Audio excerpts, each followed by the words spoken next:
The final type of descriptive words is descriptive verbs. Let us check out the text that Teacher Kofi read to us. Now listen carefully as Teacher Kofi says these sentences. Kusi fie ben ni suku. Kusi son ware. Ka no sha dodo mano. Akosua tinwi dooso. So what you need to know in these are going to be descriptive verbs. So in this sentence is Kosi's house is near his school. So near is the descriptive verb here. It's near the school. Kosi Son ware. And both of these are descriptive verbs because it's big and tall. They're both describing Kosi. And then ka no sha dodo mano. Here it's the swa dodo that is the descriptive verb in this action sentence. And the last one Akosua tinwi dooso is the dorso because Kosia has a lot of hair. It's a lot of it that we want to. Why is the word bang a verb, a descriptive verb, instead of an adjective? We can turn it into a negative, for example, by saying in this sentence, Kusi fie maine siku. This is the negative, the not. So Kusi's house is near the school, is near his school in this sentence. In contrast, this sentence, this is the negative. So Kusi's house is not near the school. So this is the negated form of the verb, to not be near. In contrast to these descriptive verbs, these sentences represent predicative adjectives sentences. The first one is Nkwai no yede. The soup is delicious. And the second one, to negate it, we would say Nkwai no nyede. Note the difference between the predicative verbs or the predicative adjectives sentences and the descriptive verb sentences. In the descriptive verb sentences, when we negated it, we negated this descriptive verbs in this case. But when we get to the predicative adjectives, it is the ye that is negated and not the adjective. So that's what's important to note. You put in here, nye is not delicious, whereas we actually said kusi fie near is not near. That's the big difference to pay attention to. So and ware are also verbs. We see here that like attributive adjectives, some descriptive verbs can also follow each other. Unlike English, we don't need to put the conjunction ena in between, which means and, between them. So, for example, the correct sentence is kusi so ware. We cannot say kusi so ena ware. This is something that we cannot do. We can't say and. Kusi is large, big, and tall. No. We say kusi so ware.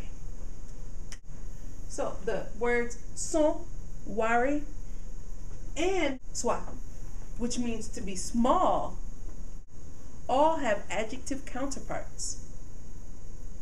Listen carefully as we go through these sentences and contrast the descriptive verb sentences and adjective sentences with the similar meanings. So we'll start with this first sentence. Teacher Kofi, will you help us with that? Efie no son.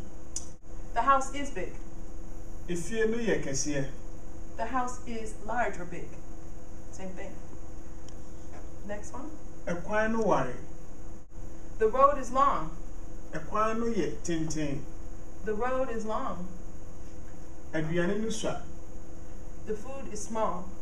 Aduane ye ketwa. The food is small. Now what we're pointing out are that these are the different counterparts. So we have our descriptive verbs. So its adjective counterpart is kesye. We have ware. And its adjective counterpart is ten. We have swa. And its adjective counterpart is ketwa. Note, with the adjective counterpart sentences, the adjective counterpart always comes after ye. There are not many words that have both verbs and adjective counterparts. With the exception of dolso, the verbs we have described so far are known as stative verbs. You do not add anything to them when you use them to describe people or things. There are descriptive verbs that are not stative. Many of these verbs actually describe processes. Here are some examples. Listen closely as Teacher Kofi says these sentences in Akan. Biabano bre. Biabano abre. Mensa hono. Mensa ahono. Mofra nyini. Mofra no anyini. Aduane no ben. Emo no aben. Aduane sei. Aduane no asei. Now listen carefully as Teacher Kofi says the sentences again and I provide the English translation.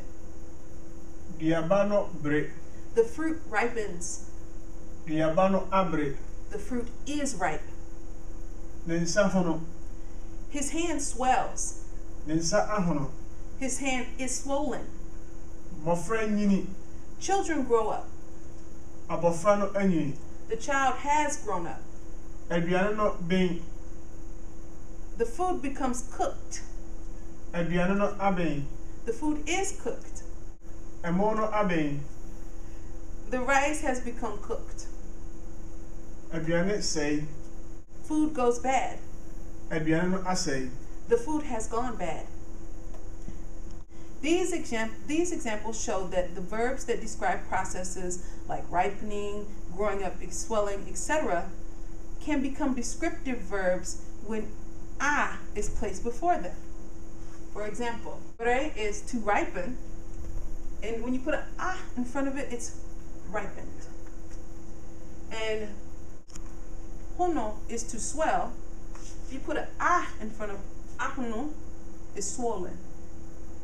Another example would be inyini. Inyini is to grow. Inyini is grown. Another example would be the change in bang. Aduane no bang, the food cooks. Emo no abang, the rice is cooked. Another one would be this. Aduane sei. Aduane sei, the food goes bad. In contrast to Aduane no ase, the food has gone bad. So here are a few contrasting sentences to explain to you. In this one we have duyaba no bere, which means the fruit ripens. Now when we add an a to bere, the sentence changes. It becomes the fruit is ripe. Another example would be, which is duyaba no abre. Now this sentence, nesahono, means his hand swells. But if we add a to hono and say ne sa hono, ahono, it means his hand is swollen because it has become swollen with this a. Now, mofra nyini, the child grows. Children grow. And in this case, abofra no anyini, the child has grown. Again, the a is indicating that the child has become something different. It is grown. Aduane no bin means food cooks, whereas emon no aben means the rice is cooked. It already has cooked. Another one would be aduane sei, which the food means the food spoils, or putting an a in front of sei, it'll say the food is spoiled. So note that placing an a in front of these verbs, it changes, it puts it in a process, a different state, like the descriptive verbs we talked about.